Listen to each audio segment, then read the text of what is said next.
বিন্দু ঘাসে শিউলির গন্ধে ভাসে শরতের মিঠে রোদ্দুর। প্রতিমা চলছে গড়া ব্যস্ত কুমোর পাড়া ঢাকেতে আগমনীর সুর। বাঙালির পুজো মানে দরদাম কেনা কাটা মনে রং নতুন প্রেমে রাত জেগে ঠাকুর দেখা। তো বন্ধুরা আপনারা দেখছেন বাঙালি মানে কেস ব্লগার, যেখানে কিন্তু খাওয়া দাওয়া থেকে শুরু করে পুজো পার্বণ সবটাই দেখা দেখি। আর আজ কিন্তু আমরা চলে এসেছি দমদম পার্কে তরুণ সংঘতে। দমদম পার্কে তরুণ সংঘে এবছরে কিন্তু থিম রয়েছে মুক্তধারা। কীভাবে কি প্যান্ডেল প্রস্তুতি তৈরি হচ্ছে সেটা কিন্তু তুলে ধরবো এই ভিডিওর মাধ্যমে। ভিডিওটা স্কিপ না করে দেখতে থাকো, লেটস গো। কিন্তু এখন রয়েছি দমদম তরুণ সংঘের যে পুজো মণ্ডপ তার ঠিক সামনে দেখতে পাচ্ছ। আগে রামনবমীর দিন কিন্তু তাদের খুঁটি পুজোর মাধ্যমে শারদ সূচনা হয়ে যাওয়ার পর তাদের কিন্তু যে প্যান্ডেল প্রস্তুতি সেটা কিন্তু অনেকাংশে এগিয়ে গেছে। তোমাদের সবটাই শেয়ার করবো ভিডিওতে, স্কিপ না করে দেখতে থাকো। যতটা দেখাচ্ছি দেখো পুজো, এই যে দমদম পার্ক তরুণ সংঘ। আর ঠিক এইদিকে দেখো রাস্তাটা রয়েছে, সেই রাস্তাটাকে পুরো কিন্তু রিজার্ভ করে নিয়েছে ওপরে ছাদের মতো করে। আর ওখানেও কিন্তু প্যান্ডেলের যে কাজ সেটা কিন্তু হচ্ছে দেখো।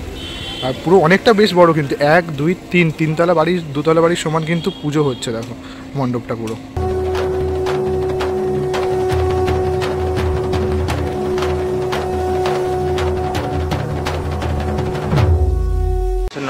তো এখন আমরা কিন্তু দাঁড়িয়ে রয়েছি দমদম তরুণ সংঘর ঠিক সামনে, দেখতে পাচ্ছ পুজোর প্যান্ডেলটা এটা। অ্যান্ড এই যে পুকুরটা জুড়ে ওই দিকটা করে কিন্তু এক্সিট থাকে আর এই দিকটা করে কিন্তু এন্ট্রি থাকে। তো হচ্ছে এখান দিয়ে কিন্তু এন্ট্রি করে মানুষ, অ্যান্ড দেন হচ্ছে এদিক দিয়ে এক্সিট করে। আর এই বছর কিন্তু তাদের ভাবনায় রয়েছে মুক্তধারা, থিমের নাম হচ্ছে মুক্তধারা, যেটা কিন্তু রামনবমীর দিনকে তো কিন্তু তাদের খুঁটি পুজোর মাধ্যমে যে শারদ সূচনা সেটা কিন্তু হয়ে গেছিলো। আর এবছরে কিন্তু তারা কি চমক দিতে চলে সেটা কিন্তু দেখার। আর প্যান্ডেল প্রস্তুতি কিন্তু একদম জোর কদমে চলছে, দেখতে পাচ্ছ বাঁশের যে বা যে কাঠের যে স্ট্রাকচারগুলো সেটা কিন্তু অনেকটা এগিয়ে গেছে। তোমরা দেখতে পাচ্ছ যেটা পুকুরের পুরো এই পাশটা যেহেতু, তাই জন্য প্লাস পয়েন্ট যেহেতু আমাদের, তো তাই জন্য তোমাদের কাছে শেয়ার করতে পারছি। তোমরা একটু জুম করে দেখাই বিষয়টা দেখো। এখনও কিন্তু এই বৃষ্টি একটা দেখতে পাচ্ছ মেঘ, তো ওর মধ্যেও কিন্তু এখনও শ্রমিকরা কাজ করে চলেছে অনেকাংশে। আর দূর থেকে দেখতে পাচ্ছি যতটা কিন্তু আমার আইডিয়া যে ভেতরে কিন্তু প্রতিমা কিন্তু তৈরি হতে পারে, যতটা আমার দূর থেকে চোখে দেখছি। আর দেখো এখানটা পুরো এক্সক্লুসিভ তোমাদের দেখাচ্ছি দমদম তরুণ সংঘর এবারে পুজো প্যান্ডেল। মেতে ওঠে দেখো ত্রিভুবন প্রাণের উৎসবে, অনাবিলে আনন্দ হতে জীবা বঞ্চিত রবে।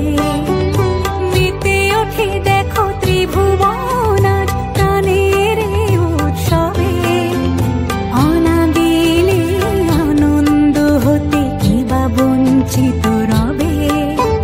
ধূপ দীপে আলোর মালা সমারোহের ক্ষণে, উৎসব আজ বেঁধেছে সবার মহামেল বন্ধনে।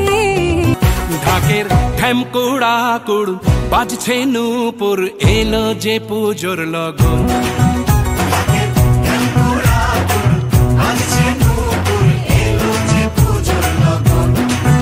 মায়ের আলতা পায়ের আলতো ছোঁয়ায় হলো যে অকাল বোধন।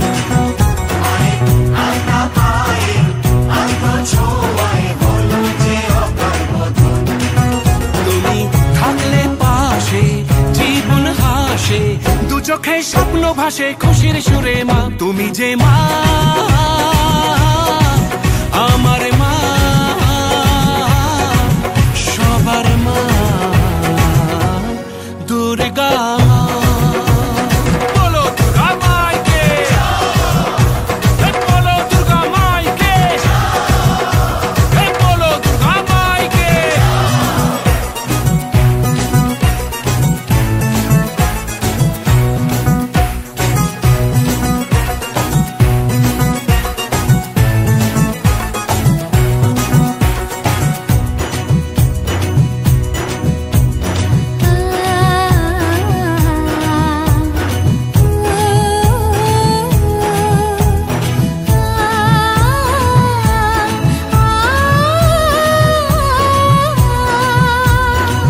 নতুন সাজে নতুন রঙে সেজেছে সবারই মন, পুজোর দিনে হাসি গানে কাটবে খুশিতে জীবন। মনের আশা এই ভালো পুরো মানে এতক্ষণ বিশাল জোর বৃষ্টি হলো দেখতে পাচ্ছ পুরো, অ্যান্ড তারপর কিন্তু এই যে রোদ বেরোচ্ছে, আর যার জন্যই কিন্তু একদম দেখো পুরো রোদের যে আলোটা, যে সানকিস্ট যেটা বলা হয়, দেখো পুরো কিন্তু তোমার প্যান্ডেলে পড়ছে, প্যান্ডেলটা কিন্তু একদম ঝলক দিচ্ছে। দেখো লোকটা কিন্তু প্রায় 2 তলা বাড়ির সমান কিন্তু উঠে দেখো ওখানে কিন্তু বাঁশ বাঁধার যে কাজ করছে। আর এটার যদি তুমি ভালো করে স্ট্রাকচারটা দেখো, এই পোর্শনের যে স্ট্রাকচার সেটা কিন্তু অনেকটা ফুলের মতো লাগছে। অ্যান্ড মুক্ত ধারা, মানে আমাদের যেহেতু অনেক সময় দেখতে পারি যে আমাদের চিন্তাভাবনাটা কিন্তু একটা জায়গায় বদ্ধ হয়ে রয়েছে, বা অন্ধকার কুসংস্কারের মধ্যে যেন অনেক সময় আমাদের চিন্তাধারা বদ্ধ হয়ে থাকে, তো সেইটা হয়তো মেবি তুলে ফোটাতে চাইছে শিল্পী। আর ওই দিকটা করেও দেখতে পাচ্ছি ফুলের যে পাপড়িগুলো যে অংশগুলো সেটা কিন্তু দেখা মনে হচ্ছে। এবার জানি না কতটা শিল্পীর মাথায় কী ভাবনা রয়েছে সেটা তো আমার জানা নেই, তো তোমরা মোটামুটি কমেন্ট করে আমাকে জানাতে পারো যে তোমাদের কি ভাবনা আসছে মাথায়, কেননা থিমের নাম দিচ্ছে মুক্তধারা, তো কেমনভাবে কি প্রস্তুতি নিচ্ছে সেটাই তোমাদের দেখাচ্ছে। ধর্ম বর্ণ কিবা বয়সের সীমানা ছাড়িয়ে আজি তোমাদের দেখাই, দেখো পুরো প্যান্ডেলের যে প্রতিকৃতিটা সেটা কিন্তু পুকুরের মধ্যে পড়ছে, আর দেখতে কিন্তু সত্যি এখনও কিন্তু দারুণ লাগছে, কেননা পুরোটা যখন হয়ে যাবে তখন কিন্তু আরও সুন্দর লাগবে, বুঝতে পারছো। আর ভেতরে কিন্তু তোমাদের ঢুকতে ভেতরে কিন্তু ঢুকে ভিডিও করে অ্যালাউ নেই, কেননা ভেতরে অনেক কিছু কিন্তু সিক্রেট সাসপেন্স থেকে যায়, কেননা শিল্পীর যে ভাবনা সেটা কিন্তু এখনই যদি প্রকাশ করে দেওয়া হয় তাহলে তো মানে একটা যে সাসপেন্স বা এক্সাইটেড ব্যাপারটাই নষ্ট হয়ে যায়। সেই জন্য কিন্তু বাইরের দিয়ে তোমাদের যতটা পারছি দেখাচ্ছি। দেখো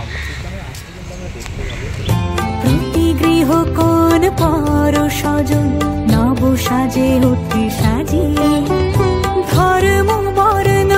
এখানে কিন্তু বাঁশের স্ট্রাকচারের ওপর কিন্তু যে ফুলের যে ব্যাপারটা করা হচ্ছে যেটা তোমাকে বলছিলাম, দেখো এখানে কিন্তু যে চটা ব্যাপারটাই চটা দিয়ে কিন্তু এখানে কিন্তু সেই বাঁশের যে স্ট্রাকচারের ওপর কিন্তু ডিজাইন দেওয়া হয়েছে কলকা।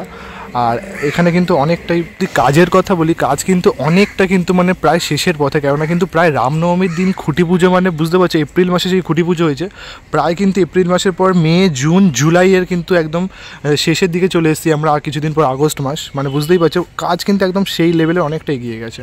এখানে দেখো এইটা হচ্ছে কিন্তু মাতৃ প্রতিমার যে থাকবে যে মণ্ডপটা সেটা করা হচ্ছে, আর এখানটাও দেখো যে বলছিলাম না ফুলের যে ব্যাপারটা অনেকটা কিন্তু ওরকম লাগছে। এবার আমি জানি না ব্যাপারটা কীভাবে তৈরি করছে বা চিন্তাধারা কী রয়েছে, আমি কিন্তু একদম ব্যাক সাইডটা করে চলে এসেছি, যেদিকটা কিন্তু এদিকটা গিয়ে কিন্তু দর্শনার্থীরা কিন্তু বেরিয়ে যায়, এক্সিট করে। তোমাদের তো এতক্ষণ ওই দিকটা দেখাচ্ছিলাম, ওইদিকে পুকুর পাড়ের ওই দিকটা, অ্যান্ড এদিকটা করে কিন্তু দর্শনার্থীরা বেরিয়ে যায়, এই যে তোমাদের দেখাচ্ছি এখন।